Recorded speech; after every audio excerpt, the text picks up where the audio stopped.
I think everyone knows that COVID-19 was a disaster for education. We already had a learning crisis before COVID-19.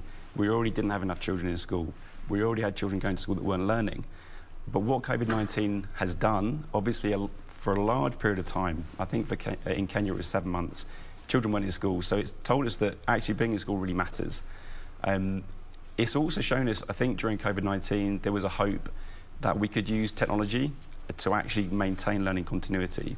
And I think it's shown us that actually technology has potential, and we all know that, and we can talk a bit more about it, but it's got big drawbacks. So for example, in Kenya, there was a report by the President's Office that showed only 20% of children were able to access learning during COVID-19. So this whole question around the digital divide, I think, has been sharpened by COVID-19. And I think the other thing that it's done is really shone a light on inequality. So we talk about that digital divide, we talk about the 20% that could access learning. Well, a lot of those other 80% would be, for example, in some of the communities that we mentioned, it could be girls, it could be children with disabilities, and it's going to be children in the communities that face the hardest challenges in terms of poverty and marginalisation. So that whole question of inequality has really been sharpened and heightened through the pandemic. I think the last thing to mention too is that it's also illustrated that resources are an issue.